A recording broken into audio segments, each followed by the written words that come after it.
I spoke with the Emir and President el-Sisi and the Prime Minister Netanyahu again on Wednesday to confirm the elements of the engagement.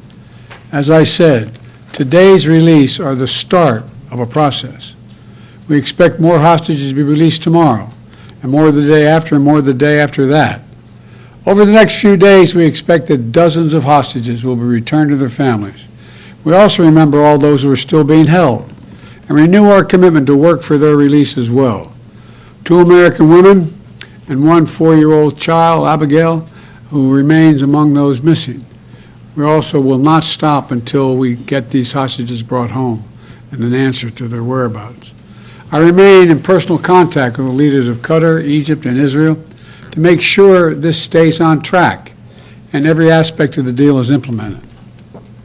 You know, this extended pause in the fighting brings a critical opportunity to deliver much-needed food, medicine, water, and fuel to the civilians in Gaza, and we are not wasting one single minute. Since my trip to Israel last month, I've been focused on accelerating the delivery of humanitarian assistance to Gaza in coordination with the United Nations and the Red Cross.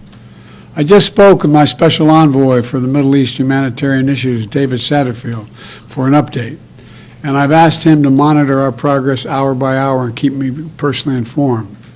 From the beginning, we put in place mechanisms to prevent Hamas from diverting these supplies, and we're continuing that effort to make sure aid gets to the people who need it.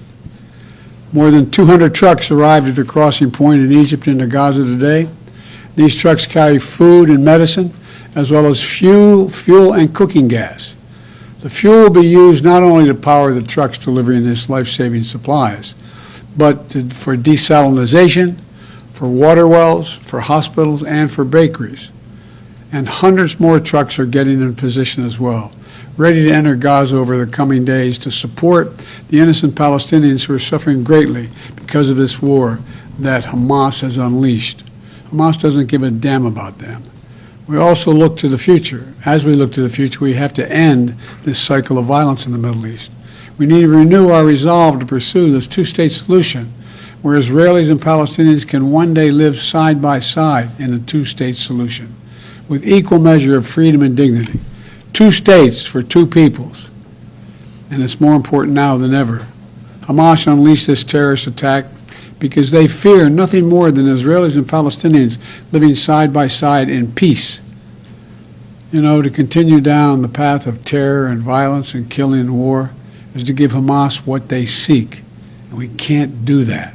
So today, let's continue to be thankful for all the families who are now and those who will soon be brought together again. And I want to once again thank the Emir of Qatar, President Sisi of Egypt, and Prime Minister Netanyahu for their partnership to make what we've done so far possible, and for their continued leadership as we all keep working to implement this deal. And over the coming days, I'll remain engaged with leaders throughout the Middle East as we all work together to build a better future for the region, a future where this kind of violence is unthinkable, a future where all children in the region, every child, Jewish, Muslim, Christian, Israeli, Palestinian, Arab, grow up knowing only peace.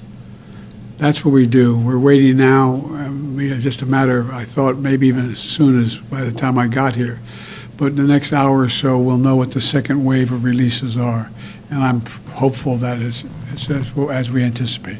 So thank you all for listening. I'll take a few questions. Mr. President, when will the first American hostages be released since none were included today? We don't know when that will occur, but we expect it to occur. And we don't know what the list of all the hostages are and when they'll be released, but we know the numbers they're going to be released. So it's my hope and expectation they'll be soon. And of the 10 Americans that are unaccounted for, do you know all of their conditions? Are they all alive?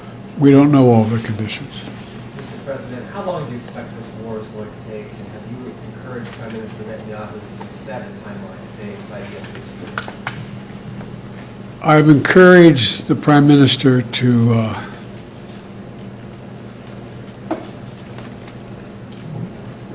focus on trying to reduce the number of casualties while he is attempting to eliminate Hamas, which is a legitimate objective he has.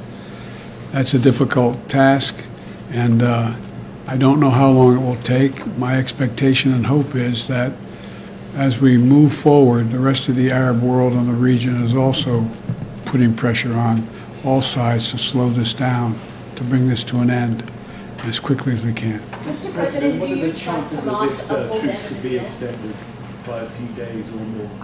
I think the chances are real. Mr. President, there are members of your party who would like to see conditions placed on aid to Israel.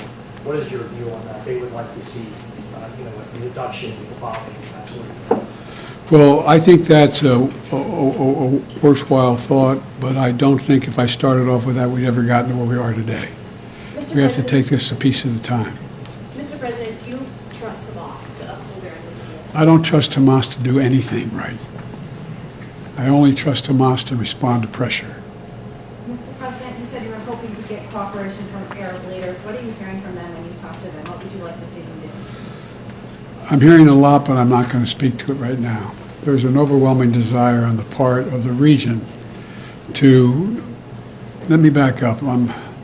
I cannot prove what I'm about to say, but I believe one of the reasons why Hamas struck when they did was they knew that I was working very closely with the Saudis and others in the region to bring peace to the region by having recognition of Israel and Israel's right to exist.